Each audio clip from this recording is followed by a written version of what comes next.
복음서를 읽기 시작하면 예수 그리스도께서 이 땅에 오시기 전에 예수님의 오심을 기다리던 믿음의 선고자들의 이야기가 기록이 되어 있죠. 누가복음은 시몬이라는 분과 안나라는 선지자의 이야기를 하고 있어요. 근데 그분들은 어떻게 예수 그리스도의 탄생에 맞추어 긴 세월을 기다리고 있었을까? 첫 번째 시몬에 대한 이야기를 좀 살펴보면,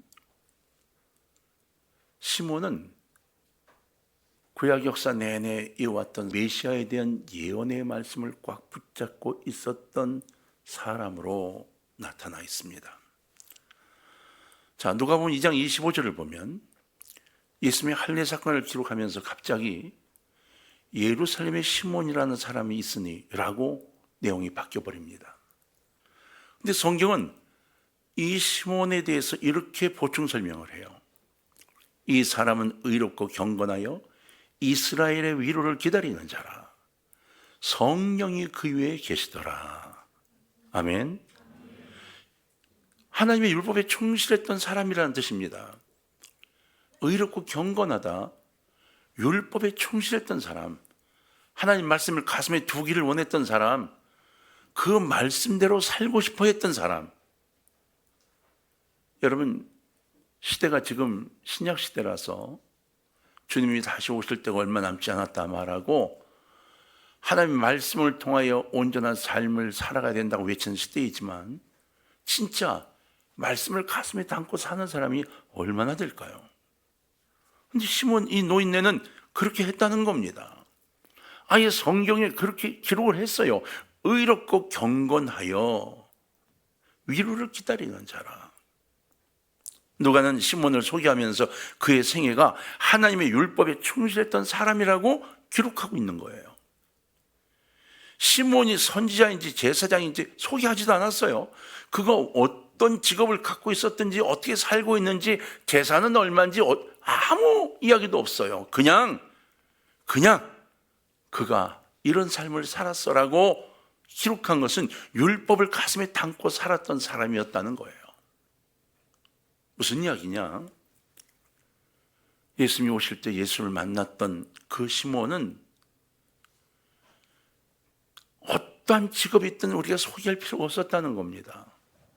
우리한테 알리고 싶었던 것은 그가 갖고 있던 신앙의 자세였다는 거예요. 그렇다면 시몬은 어떻게 그 오랜 세월을 기다릴 수 있었을까요? 이제 인생의 마무리가 다 되어가는 늙음하게 마지막까지 주님을 봤으면 좋겠다고 매달렸던 그 하나님의 약속이라고 분명히 되어진 이 약속을 붙들고 있었는데, 이 약속은 어떤 약속을 말하는 것일까요? 이 성경의 후반을 보면 그 내용을 충분히 가늠할 수 있는 구절이 소개되어 있는 거죠. 25절 마지막에 보면 이렇게 되어 있죠. 경건한 이스라엘 위로를 기다리는 자라. 이스라엘의 위로. 이스라엘의 위로는 이스라엘의 구속을 의미해요. 다시 말해서 다시 이 땅에 오실 메시아를 기다리는 뜻인 거예요. 다시 말하면 이 땅에 메시아가 올 건데, 위로가 올 건데 그 말을 붙들고 기다렸다는 거예요.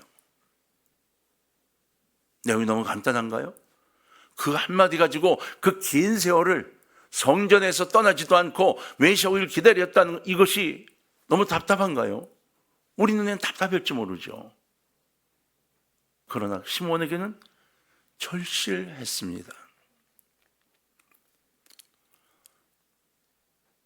선지자 이사야가 기록한 이사야서는 오실 메시아에 대한 내용으로 꽉 차 있습니다. 그 중에서도 이사야 35장은 이스라엘의 위로를 위해서 오실 메시아를 기록하고 있고 그 말씀을 붙잡고 있음에 대한 증거들을 보여주고 있죠. 시몬이 아마 이 이사야의 말씀같이 되어진 말씀들을 붙잡았을 걸로 보여요. 그래서 이사야서 이 35장 1절로 10절을 제가 한번 쭉 읽겠습니다. 광야와 메마른 땅이 기뻐하며 사막이 백합화같이 피어 즐거워하며 무성하게 피어 기쁜 노래로 즐거워하며 레바논의 영광과 갈멜과 샤론의 아름다움을 얻을 것이라. 그것들이 여호와의 영광 곧 우리 하나님의 아름다움을 보리로다. 너희는 약한 손을 강하게 하며 떨리는 무릎을 굳게 하며 겁내는 자들이 이르기를 굳세어라. 두려워하지 말라. 보라, 너희 하나님이 오사 보복하시며 갚아주실 것이라. 하나님이 오사 너희를 구하시리라 하라. 그때 맹인이 눈이 밝을 것이며 못 듣는 사람의 귀가 열릴 것이며 그때 저는 자는 사슴같이 뛸 것이며 말 못하는 자의 혀는 노래하리니 이는 광야에서 물이 솟겠고 사막에서 시내가 흐를 것임이라. 뜨거운 사막이 변하여 못이 될 것이며 메마른 땅이 변하여 원천이 될 것이며 승냥이 눕던 곳에 풀과 갈대와 부들이 날 것이며 거기에 대로가 있어 그 길을 거룩한 길이라 일컫는 바 되리니 깨끗하지 못한 자는 지나가지 못하겠고 오직 구속함을 입은 자들을 위하여 있게 될 것이라. 우매한 행위는 그 길로 다니지 못할 것이며 거기는 사자가 없고 사나운 짐승이 그리로 올라가지 아니하므로 그것을 만나지 못하겠고 오직 구속함을 받은 자만 그리로 행할 것이며 여호와의 속량함을 받은 자들이 돌아오되 노래하며 시온에 이르러 그들의 머리 위에 영영한 희락을 띠고 기쁨과 즐거움을 얻으리니 슬픔과 탄식이 사라지리로다. 아멘. 메시아가 너에게 오면, 이스라엘의 위로가 너에게 오면, 이스라엘의 구속 메시아가 너에게 오면 이런 일들이 일어날 거야 라고 이사야가 계속 노래한 거예요. 시므온은 이 말씀을 붙잡은 거죠. 예수께서 탄생하실 때는 말이에요, 정치, 경제, 특히 종교적으로 아주 슬픔과 비탄이 가득했던 암울한 시대였습니다. 로마의 압제 밑에 있었죠. 희망이 없던 시대였어요. 정치인들도 다, 왕도 분봉왕이었어요. 권력도 없이 그냥 로마에서 주는 돈 가지고 떵떵거리며 먹고 살았지만 실은 권력도 없던 왕, 이름뿐인 왕, 누구 하나 죽을 수밖에 없는 걸 건져낼 수도 없는 왕, 그런 왕이 유대의 여러 군데를 치리하는 나눠진 분봉왕이었어요. 세금이요? 정확한 세금대로 하면 살 수가 있죠. 그런데 세상이 복잡하니까 그 세금들을 다 늑탈한 거예요. 세리들이, 간부들이, 정치인들이. 그래서 백성들은 허리를 졸라 매도 안 되는 거예요. 뿐만 아니라 유일한 위로가 되어야 할 종교 지도자들, 그들마저도 백성들을 등쳐먹은 겁니다. 자기들은 금으로 된 이 옷을 입고 백성들이 그걸 다 끄집어낸 거예요.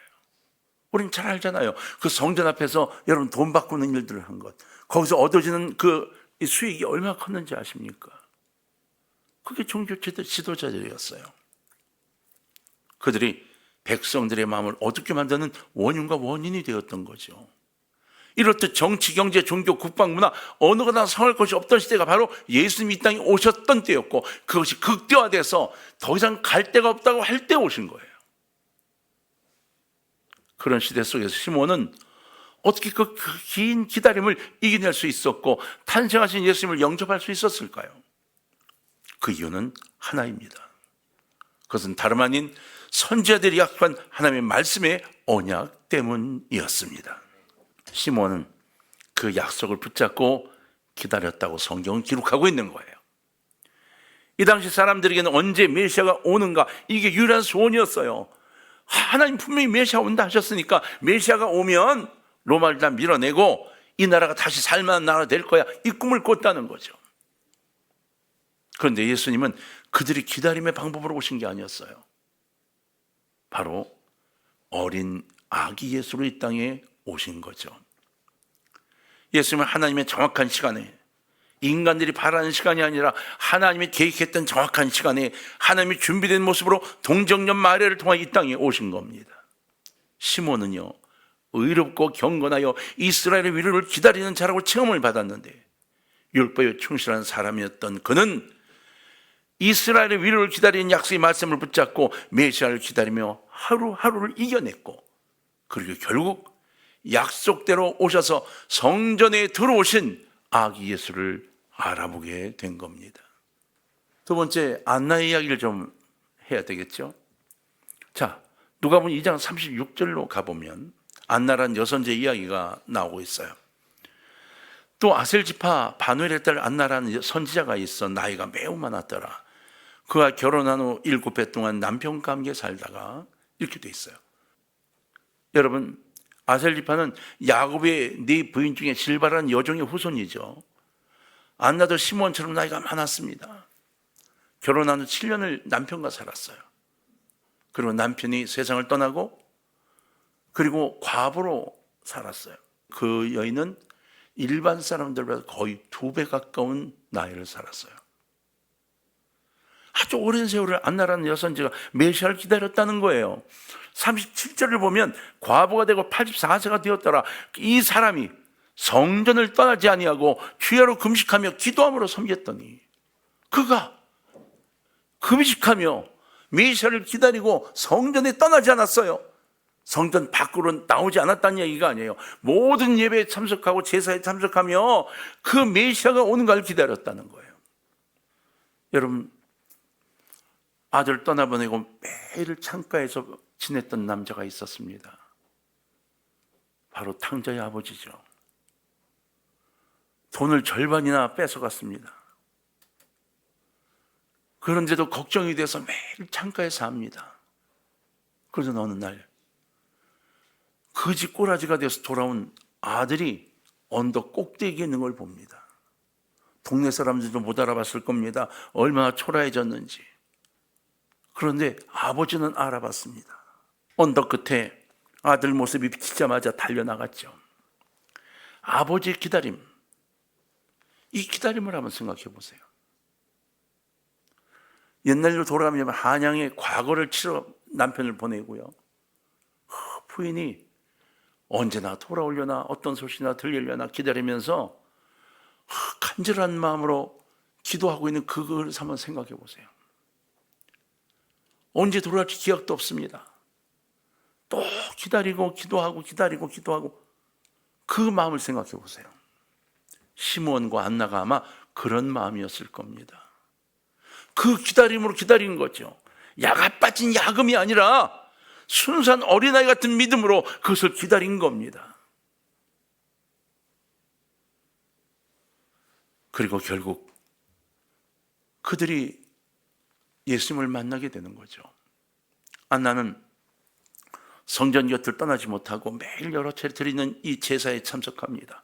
그리고 여기 오는 분들 중에 누가 메시아일까를 기다리는 거죠. 어린아이부터 나이 많은 사람이 누군지는 모르지만 하나님이 지적하는 그가 있을 거라고 생각한 거예요.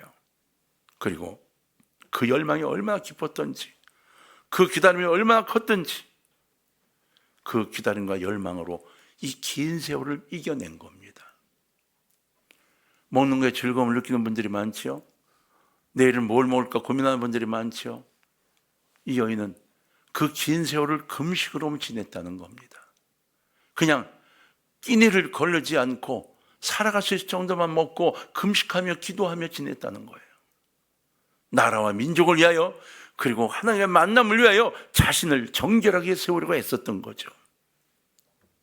그리고 마침내 그 응답을 받게 되었던 겁니다. 자, 38절을 볼까요? 마침 이때에 나와서 하나님께 감사하고 예루살렘의 속량을 바라는 모든 사람에게 그에 대하여 말하니라. 이렇게 돼 있어요. 예수님을 만난 겁니다. 성령이 역사하여 뛰어들어가서 그 예수님을 만난 거예요. 갓난아이로 온 예수님을 만난 거예요. 그 안나가 너무너무 고맙고 감사해서 하나님께 감사하고 예루살렘의 속량을 바라는 모든 사람에게, 그곳에 있는 모든 이들에게 누가 이 아이가 누군지를 막 밝히 말하기 시작을 한 거예요.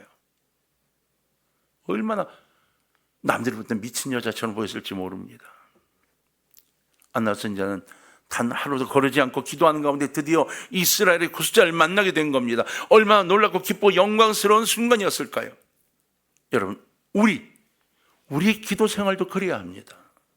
아무리 불가능할 것 같은 문제라도 그것이 하나님의 정확한 약속에 근거한 내용이라면 언젠가는 이루어질 거라는 기다림의 기도가 우리에게 있어야 할 것이고 반드시 열매가 내게 보여질 거라는 믿음으로 기도해야 된다고 하는 거예요. 요셉도 그랬습니다. 다윗도 그랬습니다. 바울도 그랬습니다. 그 믿음의 기도가 결국은 세상을 변화시켰습니다. 사랑하는 성도 여러분, 우리는 누군가의 영혼을 위해 오랜 기간을 기도해 오면서도 이렇게 말할 수도 있어요. 아유, 내가 그 사람을 지금 30년째 기도하고 있는데 틀렸어. 될 수가 없어. 본질적으로 인간성이 이렇게 혹시 말하지 않습니까? 이것이 모두의 마음인 거예요. 그러나 그렇게 하면 안 된다는 거죠. 왜요? 하나님 신 기도의 제목은 우리의 때에 이루어지는 것이 아니라 하나님의 때에 이루시는 것이기 때문이에요. 그래서 믿음 가지고 기도하는 겁니다. 정말 저건 진짜 교회를 차라리 안 다녔으면 좋겠어 하는 사람이 있을 수도 있어요. 그래도 그의 변화를 위해 기도해야 하는 거죠. 안나 선지자가 어떻게 이 혹독한 어둠 속에서 이겨낼 수 있었냐? 기도 때문이었습니다. 예수님의 초림을 기다리다가 메시아의 만남을 갖게 된 시몬과 안나는 약속의 말씀과 믿음의 기도로 이 땅을 찾아오신 메시아를 제일 먼저 만나는 축복과 응답을 받게 된 거예요. 자, 여러분 29절을 볼까요? 자, 29절 한번 다 같이 읽어보겠습니다. 이건 다 같이 읽겠습니다. 시작. 주제여, 이제는 말씀하신 대로 종을 평안히 놓아 주시는도다. 아멘. 무슨 이야기인지 아시겠어요? 예수님을 만났어요. 사는 게 그동안 얼마나 힘들었든지, 그동안 살아가는 게 얼마나 힘들었든지 울면서 하나님 이제는 놓아주시는군요. 이제 저는 죽어도 되는군요. 데려가시려 하실 거군요. 이제 이 땅을 끝내도 되는군요. 내가 메시아를 만났습니다. 말씀하신 대로 종을 평안히 놓아주시는군요 라고 기도하고 있는 거예요. 시몬과 안나의 인생이 평안했다고요? 즐거운 인생을 살았을 거라고요? 모든 사람이 존경하는 대상이 됐을 거라고요? 천만에요. 그들의 삶이 이 정도로 이제는 하나님의 말씀대로 내가 메시아를 만났으니 나를 데려가 주옵소서, 이렇게 기도할 정도로 힘들고 어려운 삶을 살았던 거예요. 혹독한 시절을 지내왔던 거죠. 여러분, 기도의 응답이 늦어지고 있나요? 올바른 중심으로 기도하는 이들은 반드시 응답이 주심을 믿어야 하는 이유가 바로 여기 있습니다. 나폴레옹은요, 작전에 실패한 병사는 용서를 해도 경기에 실패한 용사는 용서할 수 없다, 이렇게 말했어요. 응? 맞아요. 경계가 그만큼 중요하다는 거예요. 왜 이 이야기를 꺼내는가? 이건 군인 중에 파수꾼이라는 그 표현이 있죠. 제가 우리 교회를 마지막 보루가 되게 해달라고 기도한다 그랬죠. 보루 이야기예요. 파수의 이야기. 파수꾼이 기다리는 시간이 언제겠어요? 근무 교대 시간이에요. 옛날 군대 가서 보초 쓸 때, 보초도 그냥 2시간씩만 있으면 좋은데 3시간 이렇게 쓰라고 그러니까요. 2시간과 3시간과 1시간 차이가 얼마나 긴지 몰라요. 그 1시간 더 기다리는데 막 하다못해 막 욕이 나올 정도야, 진짜. 근데요, 전 군대가 그 보초 쓰는 그 사람들에게 모든 걸 다 맡기고 편히 잠들어 있어요. 보초는 전 부대원의 생명을 책임지는 거예요. 근데 그가 기다리는 건 언제예요? 다음 근무자가 나오는 거예요.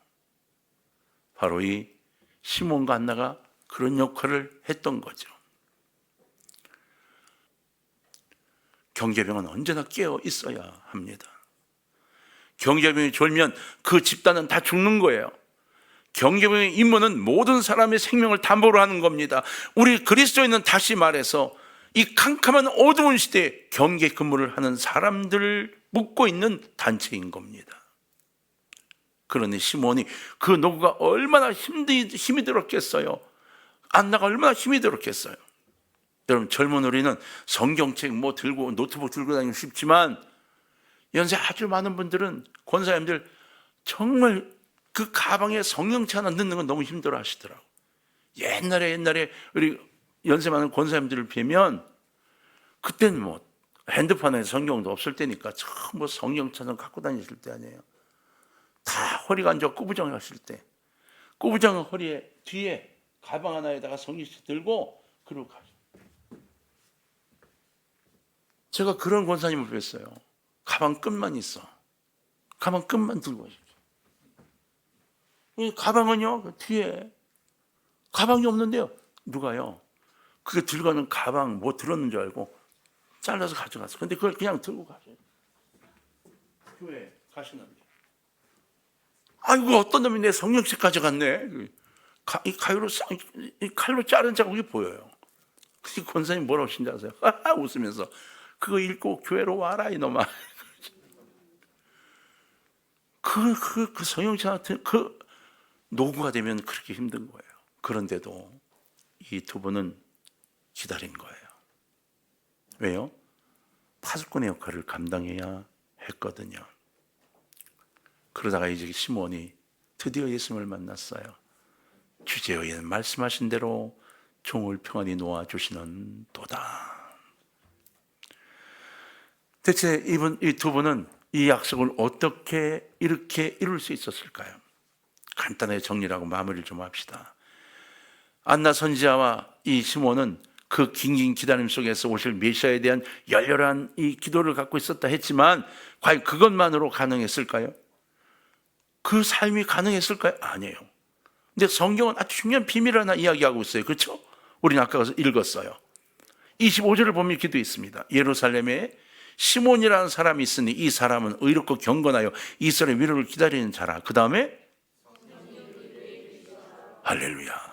성령이 그 위에 뭐하더라? 계시더라. 성령이 그 위에 계시더라. 안나나 시몬이 어떻게 아기 예수가 메시아인 걸 알았을까요? 성령이 말씀하셨다고 기록되어 있습니다. 시몬과 안나는 성령의 지배를 받고 있었음을 보여주는 말씀이에요. 26절을 한번 볼까요? 그가 주의 그리스도를 보기 전에 죽지 아니라 하는 성령의 지시를 받았더니 너는 메시아를 보기 전까지 죽지 않아 라고 하셨다는 거예요. 그 27절 보니까 그래서 보면 성령의 감동으로 성전에 들어가면 성령께서 빨리 성전에 들어갔더니 예수의 부모가 예수를 막 지금 결례를 행하고 할례를 행하고 데리고 나오는 거예요. 딱 마주친 거예요. 그 순간에 바로 이 아이구나를 안 거예요. 그래 바로 달려와 잠깐만요. 내가 평생 기다려온 메시아이십니다. 마리아와 요셉은 얼른 알았죠. 예수를 알아보는 사람이 있구나. 시몬에게 뭐라고 대답했을까요? 아닙니다. 그랬을까요? 아이를 건네주지 않았겠어요? 제가 품에 한번 안아볼 수 있겠습니까? 건네주며 맞습니다. 메시아입니다. 얘기하지 않았겠어요? 그때 그 시몬의 감동이 어땠을까요? 이 가슴속에 치밀어오는 이 감동이 어땠을까요? 안나도 마찬가지였습니다. 안나는 위대한 안나의 노래를 부르게 되죠. 여러분, 성령의 인도를 따라 성전에 들어가서 만났던 이들은 감격스러운 주님을 만나요. 현대의 성탄절은 누구에게 성탄절을 뺏긴 것 같아요. 그죠? 누구요? 산타요. 여러분, 백화점이 혹시 며칠부터 세일하는지 아세요? 성탄 세일을? 전 세계가 세일을 똑같이 시작합니다. 12월 5일부터 시작합니다.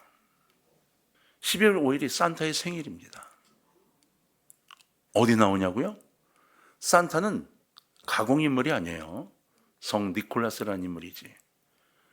그가 생일이 12월 5일이었어요.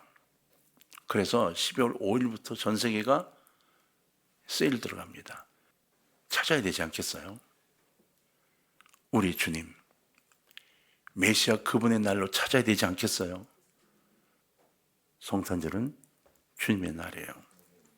이 시대의 파수꾼인 우리는 대강절을 통해서 산타에게 밀리는 아기 예수께서 만주의 주로 오셨고 인류의 구세주로 이 땅에 오신 것을 명확하게 선포하는 교회의 가장 큰 축제가 되도록 노력해야 합니다. 또 다시 오실 주님, 그분을 기다리는 날로 의미를 새롭게 가슴에 간직하고 다시 주님 오실 때 나도 시몬과 안나 같은 존재로 주님 제일 먼저 만나는 꿈과 소망이 있는 사람들이 되어졌으면 좋겠습니다. 잊지 마십시오. 우리 입술을 통해서 예수님을 자랑합시다. 우리 입술을 통해서 주님이 오신 날을 기대하는 기대를 이야기합시다. 다시 주님 오시는 그날 저와 여러분 모두가 다 주님 만나러 함께 그것에 나와 있길 주의 이름으로 축원합니다.